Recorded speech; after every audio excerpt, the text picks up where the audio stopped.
Wyoming Territory, 1878. The wind howled down the valley like it was trying to warn her, but Violet Norrin kept walking, skirts heavy with mud, shotgun cradled in her arms. The land belonged to Silas Harrow now, though he had not paid a cent for it. Her father's death 3 months ago had left the ranch vulnerable, and Harrow, who already owned half the land between Fort Laramie and the Platte River, had wasted no time.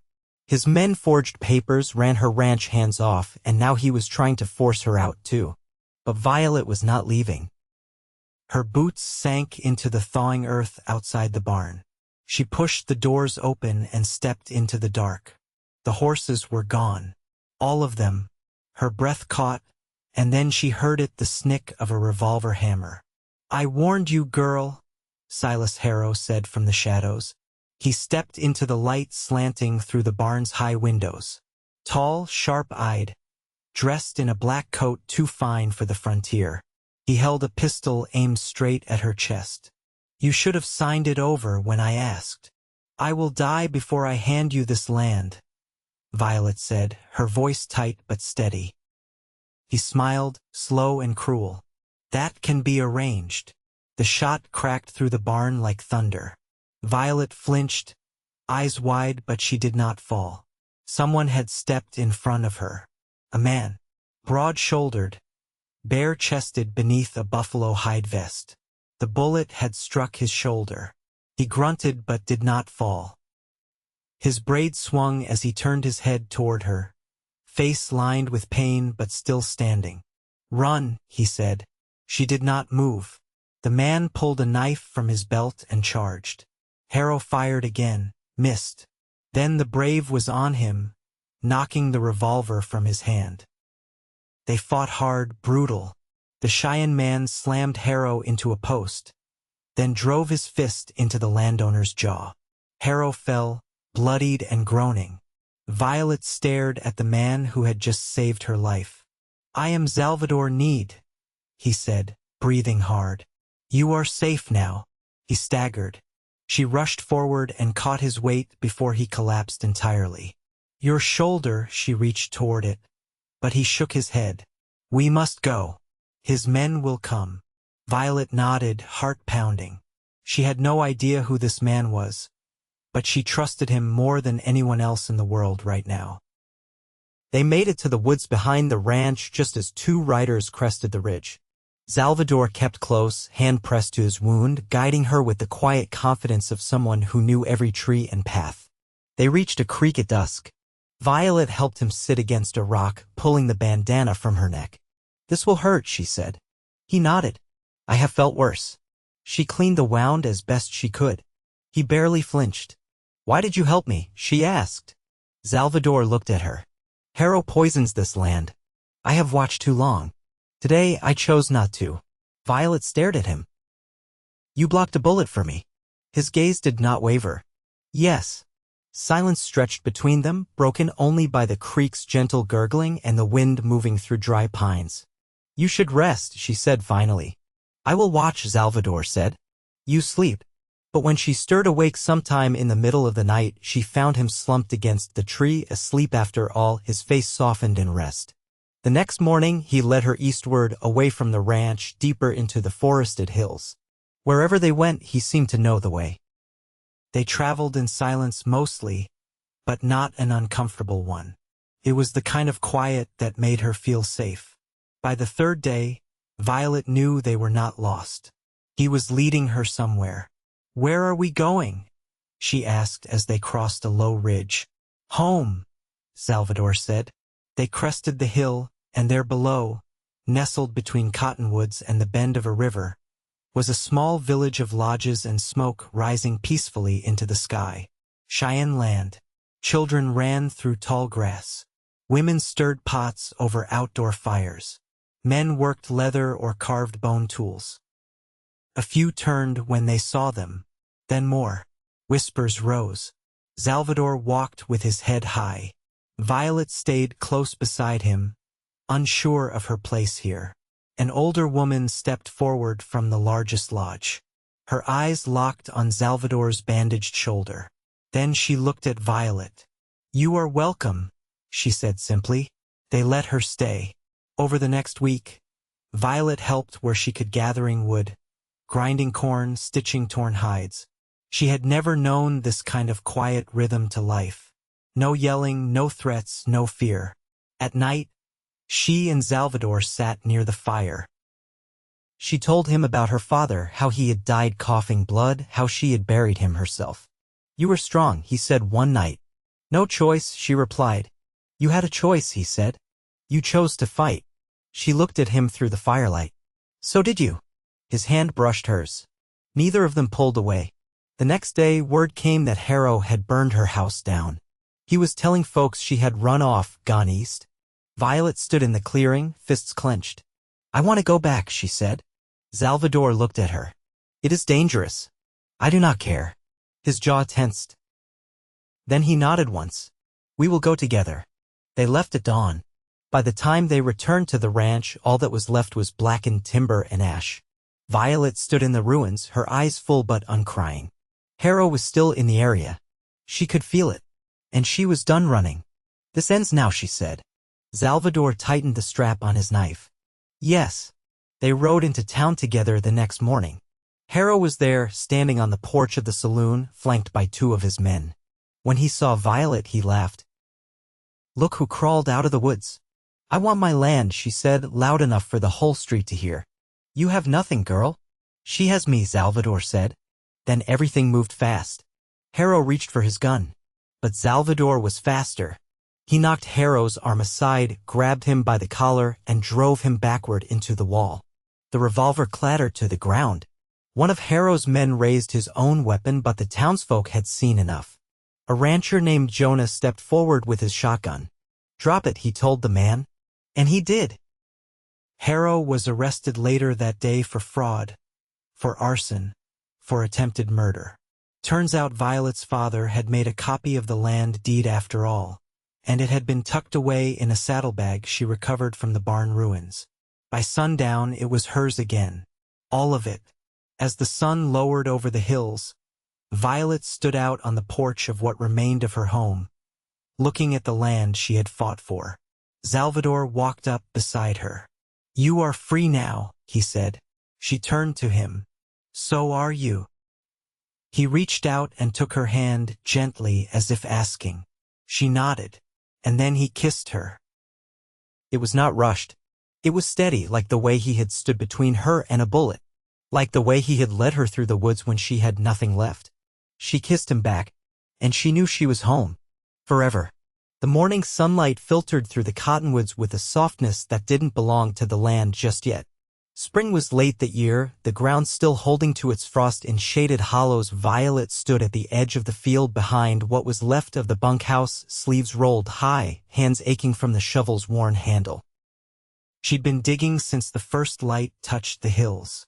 Xalvador watched from a distance, arms folded, silent. He hadn't interfered, though she knew he could have cleared the whole patch in half the time. After a long while, he stepped nearer, boots quiet on the thawing soil. "You're planting too early," he said. "I know," she replied, not looking up. "But it helps to see something go into the ground instead of come out of it." He crouched beside her, resting his hands on his knees. "Then I will help." They worked side by side, hands in the dirt, sweat rising despite the chill. She passed him a handful of seed potatoes from the burlap sack, and he pressed them into the earth with a kind of reverence that made her pause. "You've done this before?" she asked. He nodded once. "With my mother. Before the soldiers came to Powder River." She wanted to ask more, but didn't. He never offered more than he meant to give, and she had learned not to press. When the row was finished, they sat on the edge of the field, backs against the wheel of the old supply cart. She pulled a canteen from the crate behind her and passed it to him.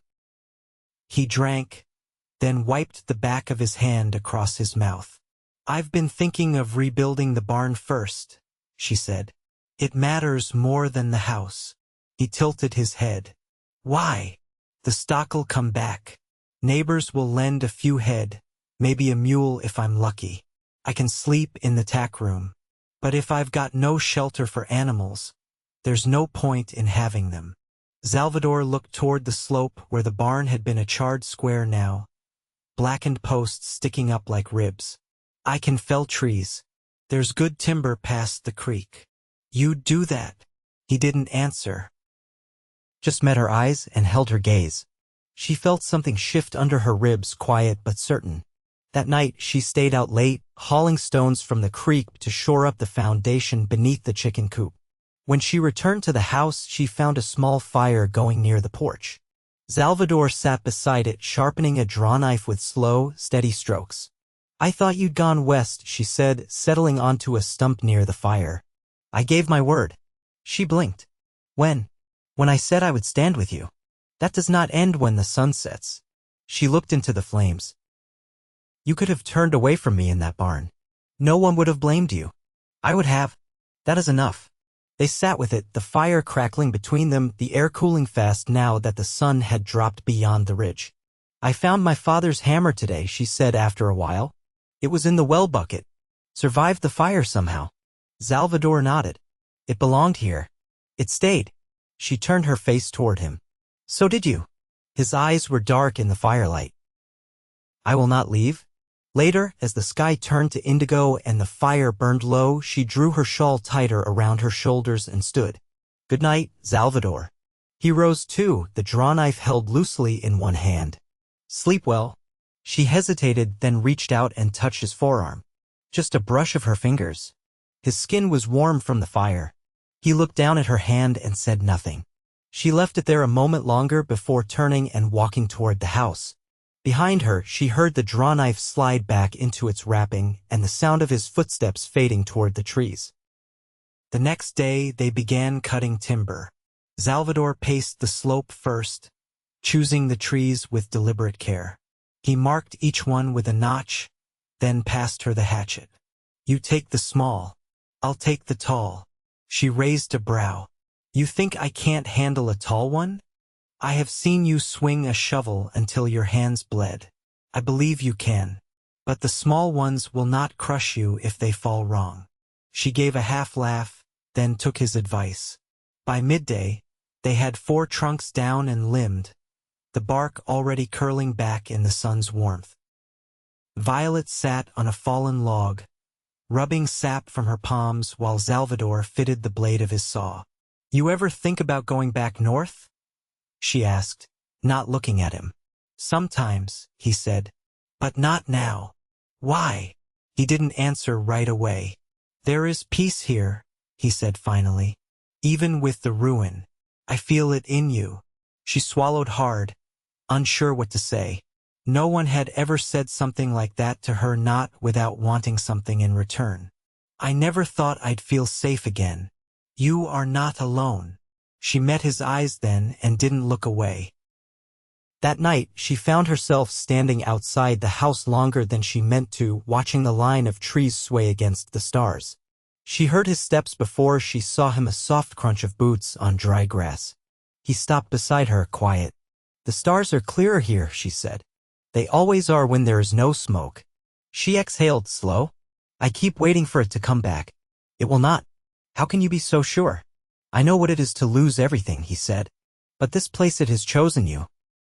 And I have seen how you answer. She turned to him, and for the first time he reached for her. Not bold, not assuming, just a hand at her waist, steady and warm. I want to build something with you, she said, voice low.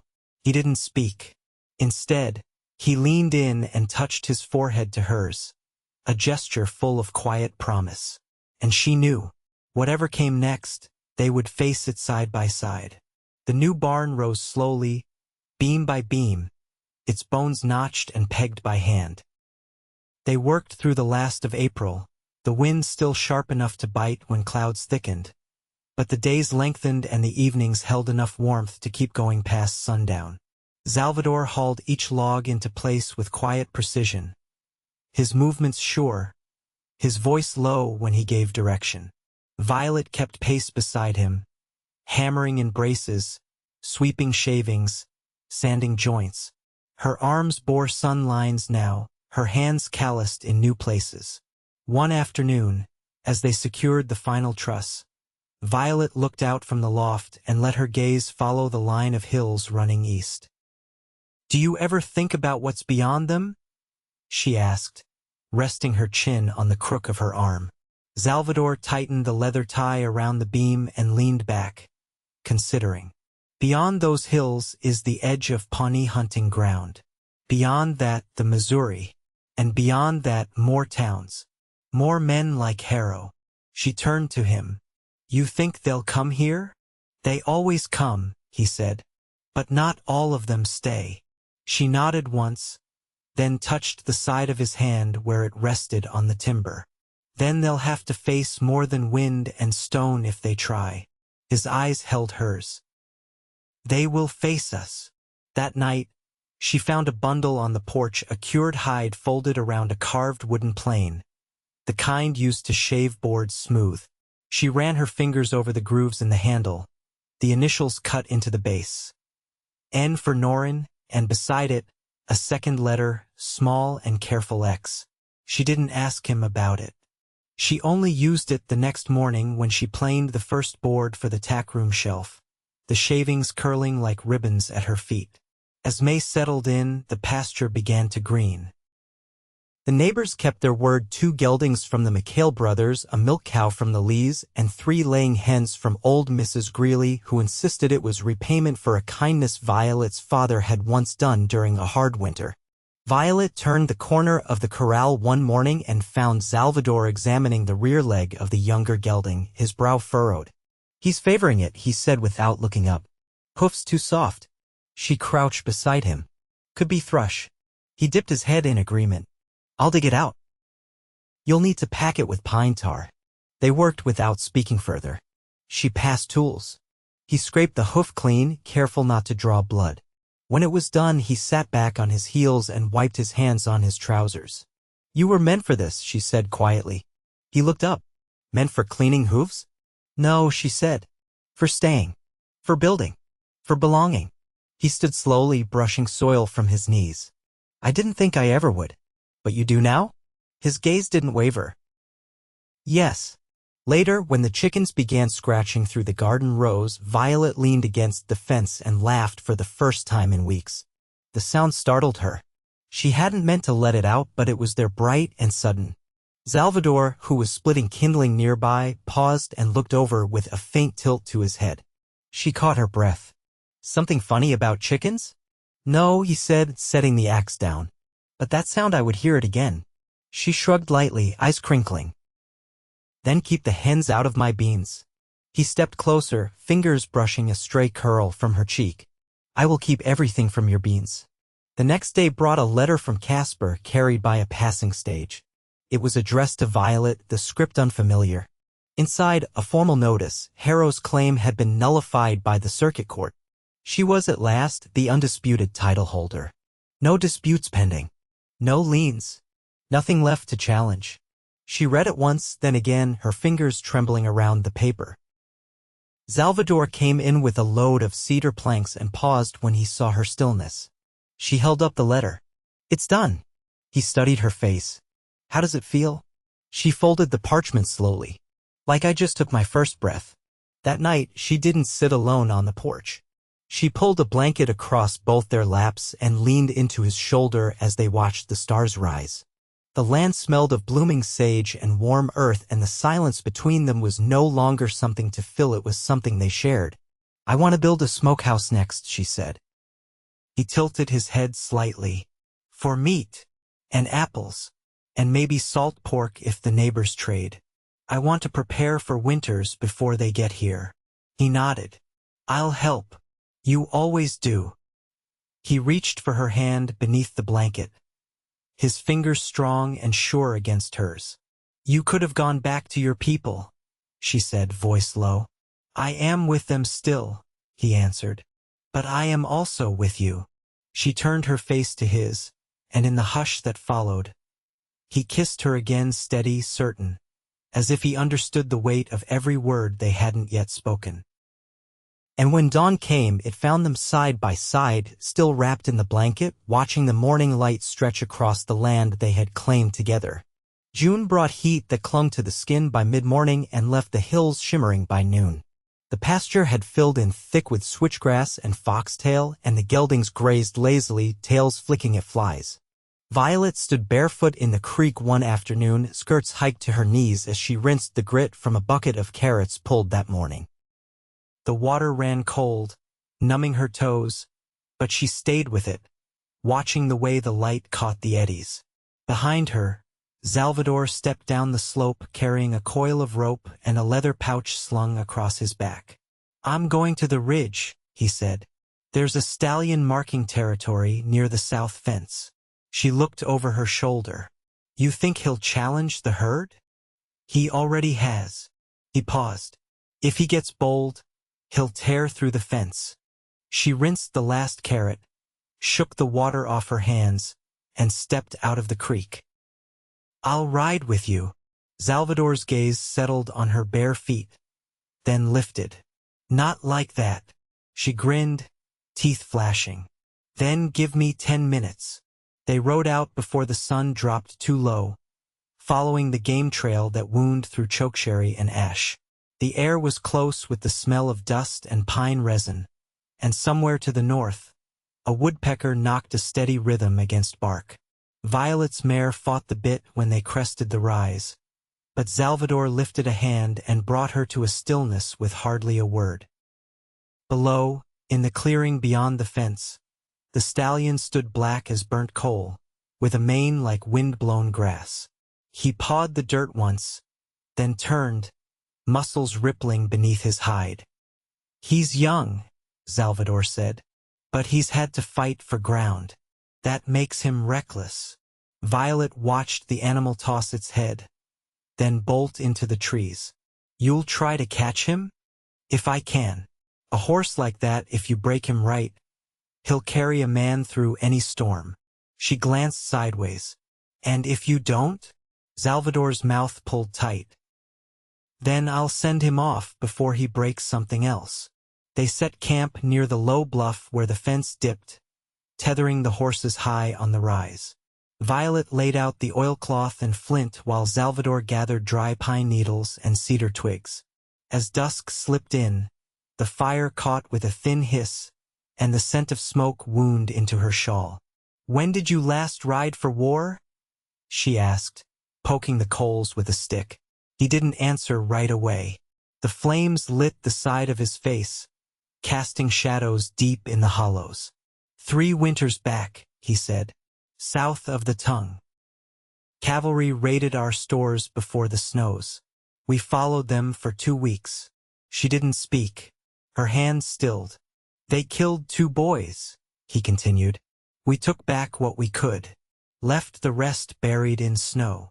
Violet's fingers tightened around the stick. "Do you miss it?" "Not the blood," he said, "but the riding, the knowing you stand for something more than yourself." She turned toward him. "You still do." His eyes met hers. "You make it so." The fire cracked. A moth circled the edge of the light, then darted back into the darkness. Later, when they lay on their bedrolls under the open sky, Violet shifted onto her side, watching the stars slide above the treeline. "I used to think I'd leave Wyoming," she said softly. "Sell the place, head east. I had a cousin in Chicago who wrote once." Xalvador turned his head. "Why didn't you?" "I kept waiting for something that felt like permission, like someone saying it's all right to let go." His voice was quiet. "Do you still want to go?" She shook her head. "No. I want to wake up here, every morning. I want to see the frost come in and know I've got wood stacked and food put up.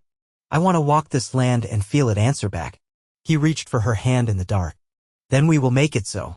In the morning, they tracked the stallion's prints down through the ravine where the creek ran shallow over gravel. They found him grazing alone in a clearing, his coat gleaming in the early light. Xalvador crouched low, watching the movement of the animal's head, the twitch of each ear.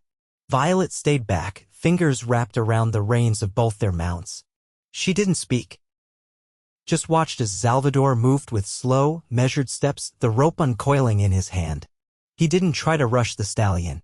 He waited until the animal turned toward him, ears pricked.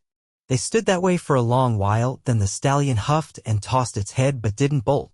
When the rope finally flew, it caught true and the stallion reared, fighting the sudden weight. But Xalvador held firm, feet braced, arms steady. Sweat streaked his chest and his shoulders strained, but he didn't falter. Slowly, inch by inch, the animal settled. They brought him back to the ranch at dusk, lathered and trembling but uninjured. Xalvador led him into the corral himself, whispering in Cheyenne under his breath as the stallion circled, then stopped. Violet leaned against the fence. "You think he'll stay?" Xalvador looked over. "He's already watching the others. He's not wild anymore, just waiting to learn who he is now." She stepped closer. "That makes two of you." He caught her hand, drawing her fingers to his chest, where his heart beat strong beneath sun-dark skin. "I have never known peace like this," he said. "Not standing. Not riding. Not even among my own." She searched his face. "Does it scare you?" "Yes," he said, "but I will not run from it." She kissed him then, not hurried or seeking, but full of certainty. The kind of kiss built on days of labor, nights of quiet watching, and the unspoken trust of two people who had survived too much alone to ever take each other lightly. When she pulled back, her forehead rested against his. "We'll keep building," she whispered. "You and me." His voice was steady. "Always." And the stallion, restless behind them, tossed his head once then stood still, as if he understood something about being claimed and choosing to stay. The roof of the smokehouse went on before the solstice. The stones for its walls had come from the south slope, hand-picked and hauled in a borrowed cart. Violet had stacked them herself, packing the gaps with clay and ash, while Xalvador carved the vent into the top beam with the same care he'd given the stallion's halter. They worked in rhythm, never rushed, never idle. The days stretched long, and the land had turned lush with the weight of summer. Everything grew: beans, corn, truss between them. And something deeper still, planted low in the chest and anchored there. In the late mornings, Violet rode the fence line to check for breaks, sometimes with Xalvador, sometimes alone. She'd taken to carrying her father's Winchester across her saddle, but it felt different now, not the kind of weight meant to guard against the world, but a reminder of what had been earned. Not just land, but peace. One afternoon, she rode back from the far ridge to find Xalvador kneeling near the creek, sleeves rolled, his knife at work on a piece of red willow. He didn't look up as she dismounted and stepped close. "What are you whittling?" she asked. He brushed a curl of bark from his lap. "A cradleboard." She crouched beside him, heart thudding once. "For someone." "For us," he said. Her breath caught, but he didn't press. His hands kept moving, steady as ever. She touched the edge of the carved frame. "You're certain?" He looked at her then, not smiling, but something warmer. "I have been certain since the first frost melted from your porch rail." Violet sat back on her heels, quiet for a while. The creek moved softly beside them, and the earth smelled of damp roots and sun-warmed moss. "I thought it'd take longer," she said. "It always comes sooner when the ground is good." That night, they made love with the windows open and the wind brushing the curtains. It wasn't hurried. Nothing they did ever was. It was the kind of closeness that came from knowing the bones of each other's grief, from sharing work, food, storms, and silence. And when she woke in the middle of the night, his arm was still draped across her waist, his breath slow against her neck. By mid-July, the mare's flanks had grown full, and the neighbor boys who'd lent her came to trade for one of the young roosters that had taken to chasing after Boots. Violet thanked them with a jar of pickled onions and a promise to send word if the foal came early. Xalvador spent hours in the barn now, shaping yoke pieces and a new set of reins. He spoke more often in Cheyenne when he worked alone, not words of prayer or mourning, but of patience, of making. Violet never interrupted. She listened from the porch, letting the rhythm of his voice braid into her days. One morning, she stood from weeding the squash row and pressed a hand to her lower belly, not in pain, but in awareness. A stillness, a shift. The kind of thing a woman knows before she can name it. She didn't speak of it right away. Instead, she walked down to the creek, took off her boots, and sat with her feet in the water until the sun rose high. Then she climbed the hill where Xalvador was laying cedar planks flat to dry. He looked up, sweat darkening the collar of his shirt. "You walked the whole way?" I needed to feel something under me. Something alive. He studied her face, reading something there she hadn't said. I'm with child, she said. His expression didn't change. Not at first. Then he stepped forward, placed his palm gently over her hand where it rested low. You were strong enough for this. She leaned into him, cheek against his chest. I know. In the weeks that followed, they finished the smokehouse, planted a second row of cabbage, and added a loft to the barn. Neighbors came and went, bringing preserves, tools, a cradle left on the porch one morning. No one asked questions, but all of them stayed longer now. Shared stories. Offered help without condition. The stallion, now gelded, took to pulling the cart like he'd been born for it. Violet drove him into town once a week, trading eggs for molasses and cloth. The townsfolk no longer looked at her like a curiosity. She was the woman who rebuilt a ranch from ash and held her ground. They spoke her name with a kind of reverence now. Not loud, but lasting. By the time the first frost crisped the tops of the sorrel leaves, the child inside her had begun to move. Xalvador felt it one night as they lay in bed, his hand pressed to her stomach. He is strong, he said. She, Violet, countered, grinning in the dark. Then she will ride before she walks. And she did. 3 seasons later, in the same house that Violet had rebuilt with her own hands, their daughter was born. The labor was long but sure, and when the midwife placed her on Violet's chest, Xalvador knelt beside them, eyes wet and unguarded. They named her Aluna, for the quiet that holds meaning, the space between words.